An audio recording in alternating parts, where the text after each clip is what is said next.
Semua yang ada tertulis di kitabnya, tidak ada satupun yang dilakuin.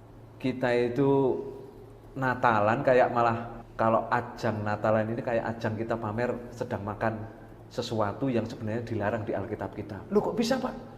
Ya kalau kita makan babi pas Natalan ini. Nah kita sendiri ini yang sebenarnya juga di buku petunjuk kita ngomong soal itu, kita malah seakan-akan bangga dengan dosa kita. Ini orang-orang yang suka makan babi kan? Yeah. Memang kelihatannya hanya soal makanan, tapi kembali ke buku petunjuk tadi.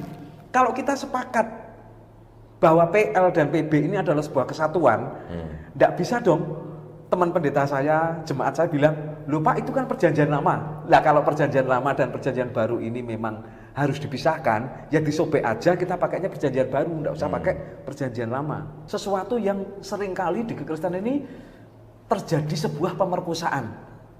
Banyak sekali setiap minggu itu ada pemerkosaan ayat.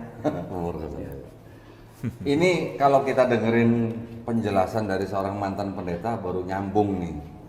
Kalau perjanjian lama tidak berlaku lagi, yaitu soal masalah babi-babian ini, sobek saja dari Alkitab. Itu kata Pak Yo.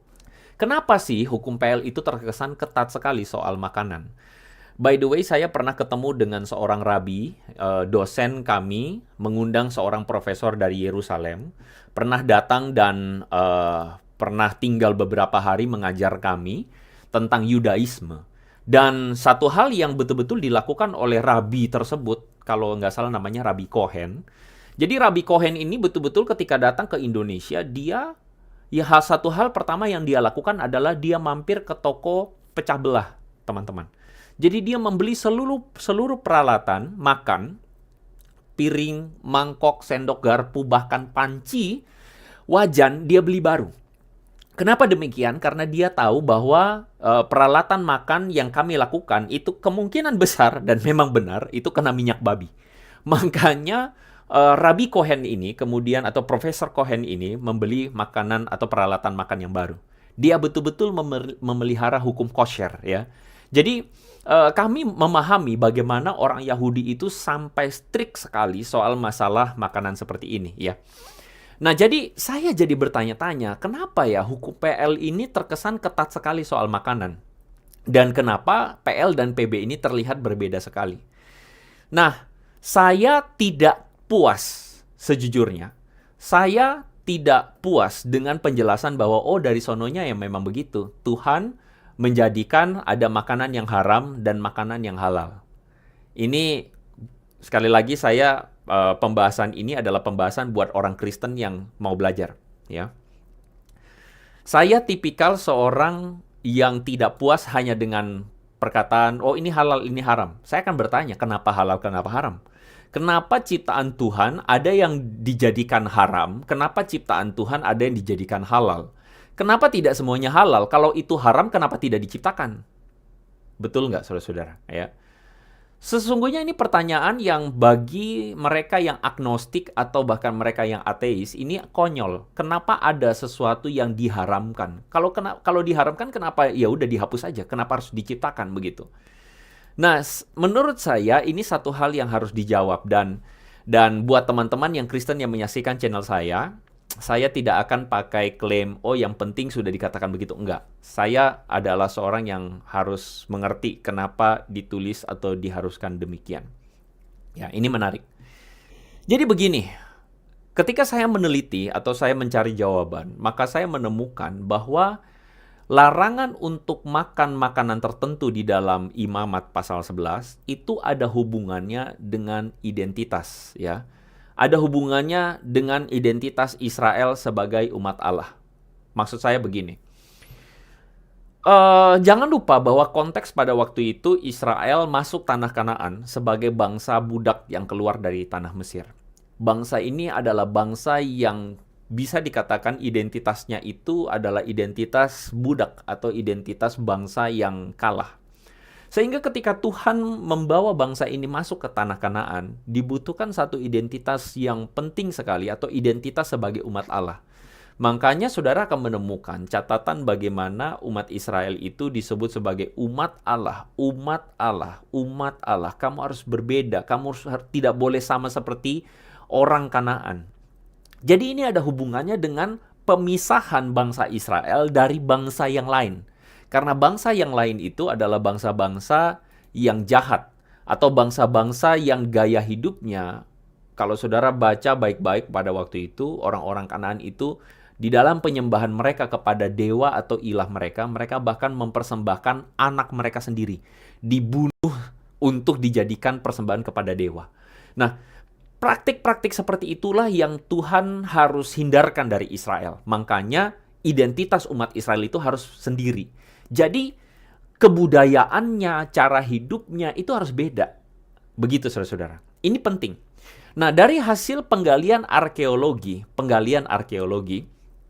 ditemukan di beberapa kota, seperti misalnya di Tel Kasile atau di Asdod, Tel Mikne Ekron, Ashkelon, itu ditemukan bagaimana tulang-tulang babi itu menjadi satu hal yang banyak di sana. Jadi, kita menemukan satu fakta bahwa bangsa-bangsa sekeliling Israel pada waktu itu berternak babi. Atau bangsa-bangsa ini mengembangbiakan babi. Karena babi itu adalah sesuatu yang atau hewan yang reproduksinya cepat sekali. Mudah untuk dikembangbiakan, makan apa saja. Tidak seperti domba. Domba itu lebih susah. Sedangkan babi itu gampang sekali. Makan apapun, jorok begitu ya. Lalu kemudian berkembang biaknya cepat. Sehingga bangsa-bangsa sekeliling atau bangsa-bangsa Kanaan itu identitas mereka atau cara hidup mereka itu tidak bisa dilepaskan dengan yang namanya babi. Nah, karena bangsa ini mereka mengkonsumsi babi, memelihara babi, bangsa Israel dalam rangka untuk memiliki identitas sendiri, jadi mereka itu tidak boleh sama seperti bangsa yang lain atau tidak boleh sama seperti bangsa Kanaan. Kalau saudara perhatikan ada larangan untuk menikah dengan orang Kanaan. Kenapa? Supaya kamu itu menjadi umat Allah jangan tercampur dengan gaya hidup orang Kanaan. Termasuk di dalamnya adalah masalah babi.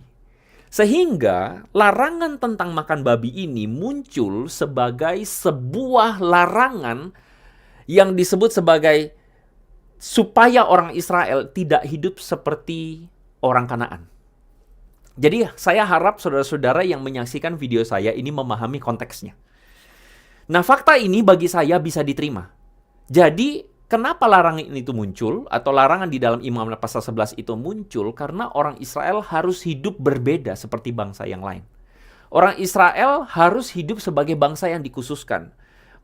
Bahkan sampai termasuk makanan, termasuk sampai hewan yang diternakan, Israel harus berbeda sama orang Kanaan.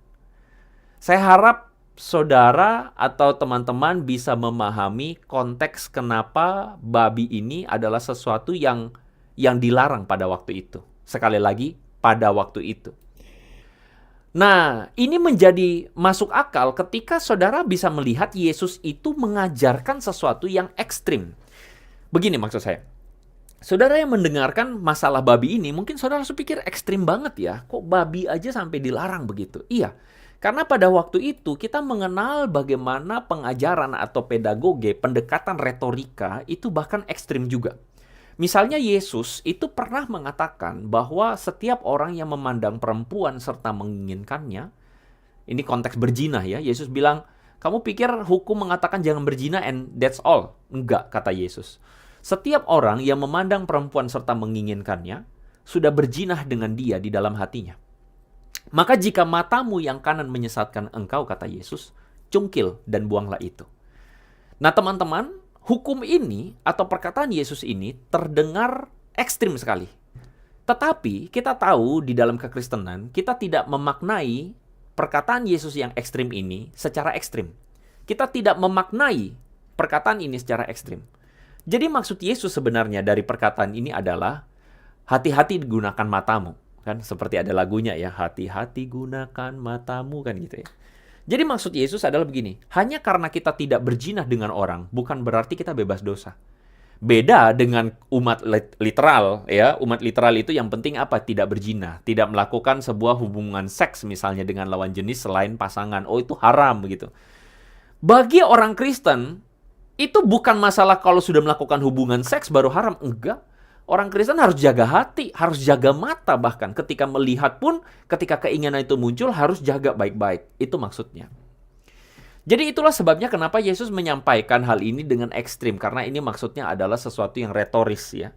Jadi Yesus mengatakan kalau matamu menyesatkan kamu, cungkil. Begitu. Dan ini tentu saja tidak dimaknai oleh orang Kristen sebagai pendekatan ekstrim. Benar-benar cungkil mata. Kalau memang demikian, semua orang udah cungkil mata sekarang begitu. Karena apa? Karena memang kita bisa rentan sekali jatuh dalam dosa, dalam hal mengingini. Tetapi orang-orang Kristen tentu saja tidak memaknai ini secara literal.